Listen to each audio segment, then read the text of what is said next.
बड़ी खबर मिल रही है। मुंबई में बागियों को मनाने की कवायद शुरू हो चुकी है। इस वक्त की बड़ी खबर सूत्रों के हवाले से एक बड़ी जानकारी मिल रही है और खबर यह है कि एकनाथ शिंदे से बात करेंगे शिवसेना के नेता।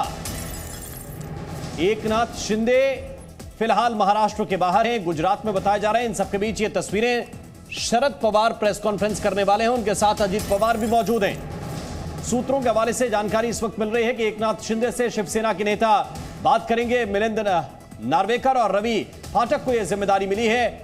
इन सब के बीच एनसीपी की प्रेस कॉन्फ्रेंस होने जा रही है और इस प्रेस कॉन्फ्रेंस में खुद शरद पवार मौजूद हैं, उनके साथ अजीत पवार भी आपको तस्वीरों में नजर आ रहे हैं। तो यह प्रेस कॉन्फ्रेंस बहुत ही महत्वपूर्ण है, कुछ ही देर के बाद शुरू होने वाली है। दूसरी तरफ खबर यह है कि शिवसेना के नेता एकनाथ शिंदे से दूसरे नेता मिलिंद नार्वेकर और रवि फाटक बातचीत करेंगे। कुछ ही देर में ये दोनों नेता सूरत के लिए रवाना हो जाएंगे।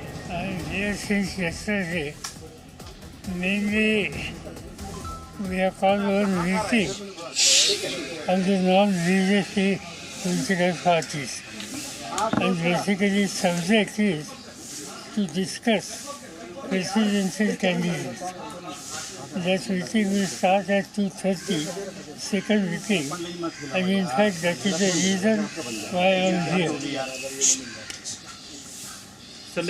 So after that meeting, definitely I have to meet media, and what is the outcome of that meeting we will explain there. Sir, लेकिन महाराष्ट्र में जिस तरह से राजनीति तेज हो गई है, शिवसेना के विधायक जो है कई सारे सूरत में पहुंच गए, आपको लगता है कि महाराष्ट्र गवर्नमेंट को खतरा है? सरकार गिरने वाली है? कि ये जो कुछ महाराष्ट्र में हुआ, ये पिछले 2-2.5 साल में this is the third incident. इससे पहले 2 हुए थे। मुझे याद है कि जब उद्धव ठाकरे जी का सरकार बना, इससे पहले कुछ हमारे एमएलए को उठाकर यहाँ हरियाणा में गुड़गांव में कुछ एरिया में रखे गए थे, मगर बाद में वहाँ से निकल कर वापस आ गए, सरकार बनाया। सरकार बनने के बाद पिछले 2.5 साल सरकार ठीक से चल रहा है। कल वहाँ इलेक्शन था और जहाँ तक एनसीपी है कि एनसीपी के 2 कैंडिडेट थे और दोनों कैंडिडेट को जो वोटों का कोटा हम लोगों ने दिया था वो पूरी तरह से मिला। एनसीपी का एक भी वोट इधर से उधर नहीं गया। बिल्कुल डिसिप्लिनली हमारे एमएलए ने वोटिंग वहाँ किया और इससे वो जो कुछ कल का इंसिडेंट था, इसमें हम किसी में हम नाराज़ नहीं है। एक बात सच है कि हमारे फ्रंट का एक कैंडिडेट वो जीत नहीं सका, वहाँ कुछ वोटों की कमियाँ वहाँ आ गई, मगर ये अन्य पॉलिटिकल पार्टी का जो कोटा था और अन्य पॉलिटिकल पार्टी की जिम्मेदारी थी उनका कैंडिडेट जिताने के लिए, उसमें कामयाबी नहीं आई।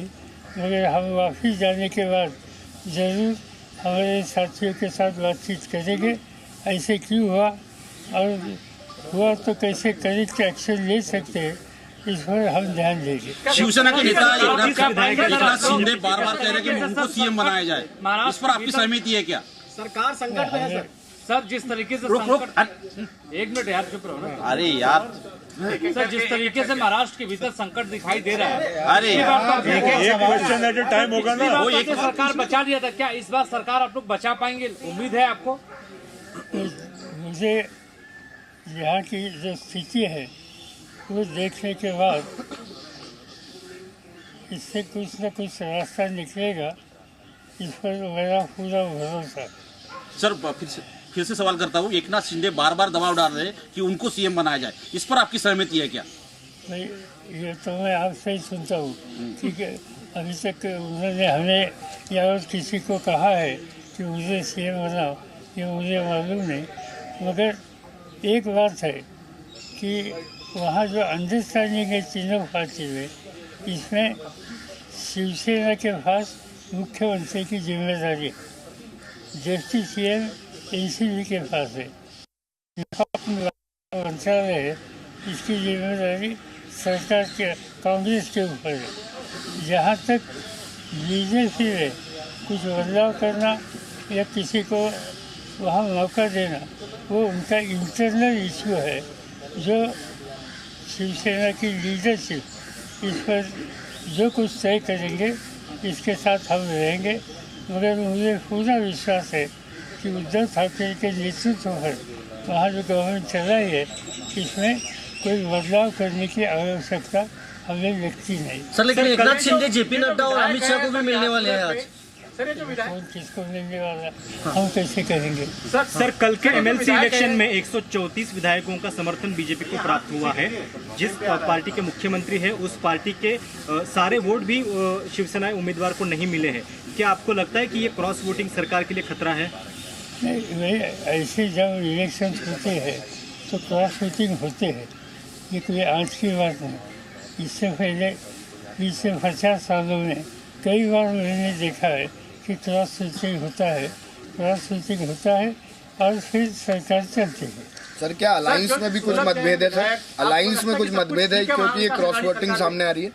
नहीं, ऐसा है कि अलायंस में बिल्कुल मतभेद नहीं है।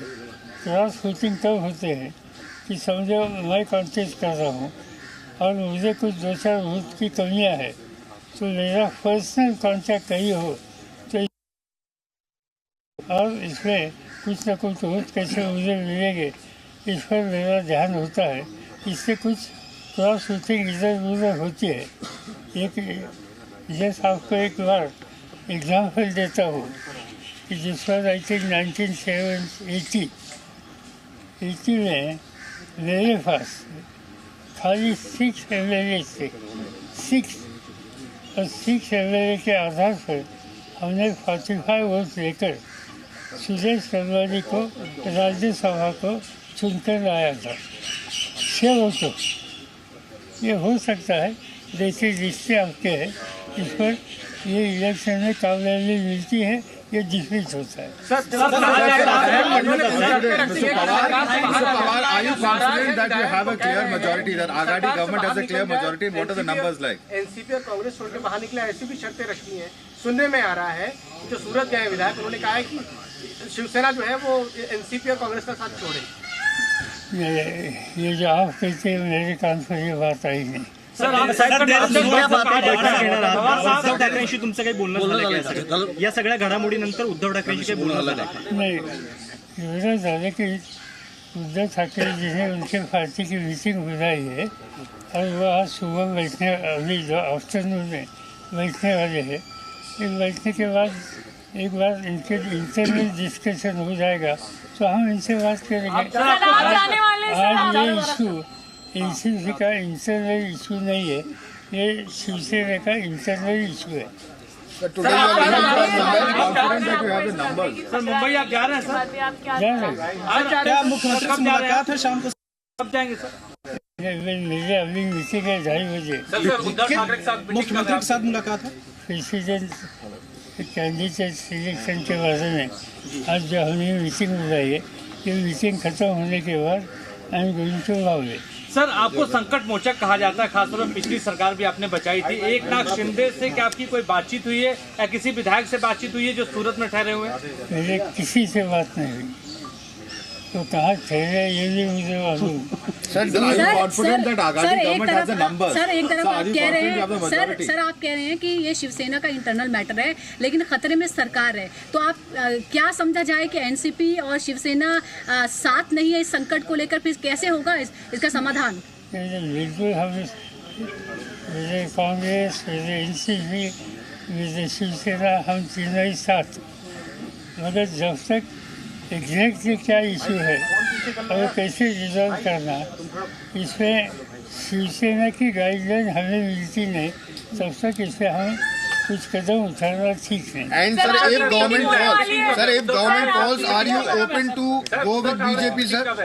Are you open to go with any alliance with BJP, sir? If government calls. मामले को ये संकट जो है, ये पूरे संकट को लेकर शिवसेना की तरफ से कोई आपसे संपर्क नहीं किया गया है? ये दिक्कत आई है, उनके विधायक छूट के चले गए, भाग गए, इस पर आपसे कोई बातचीत नहीं हुई है?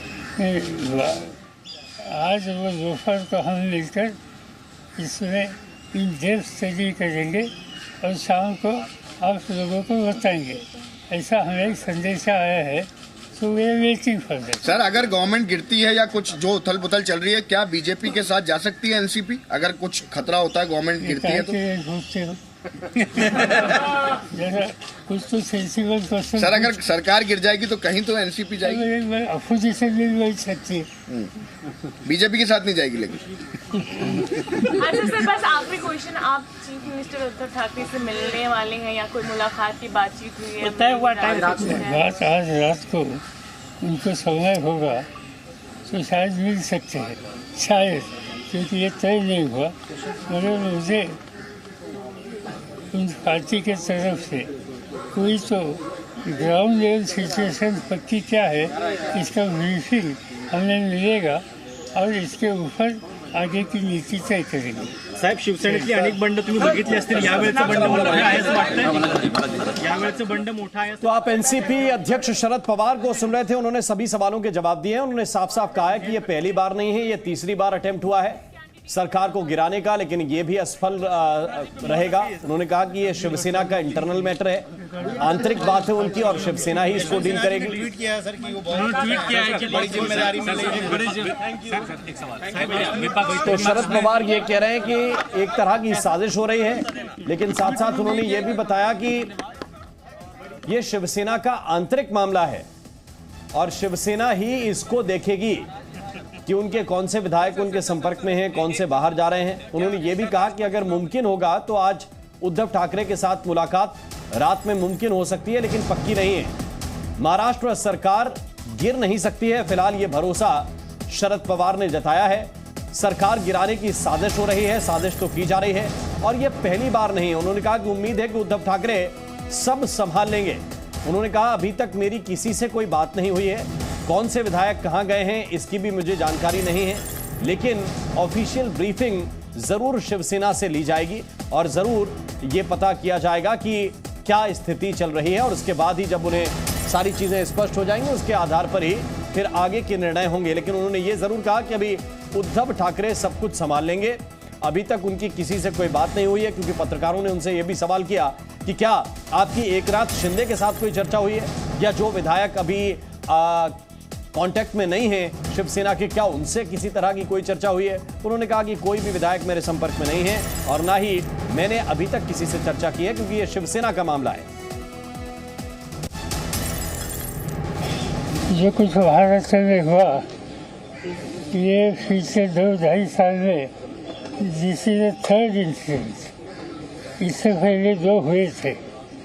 मुझे याद है कि जब उद्धव ठाकरे जी का सरकार बना, इससे पहले कुछ हमारे एमएलए को उठाकर यहाँ हरियाणा में गुड़गांव में कुछ एरिया में रखे गए थे, मगर बाद में वहाँ से निकल कर वो वापस आ गए, सरकार बनाया। सरकार बनने के बाद पिछले 2.5 साल सरकार ठीक से चल रहा है। Presenting B News app, available on Google Play and App Store. Download it now.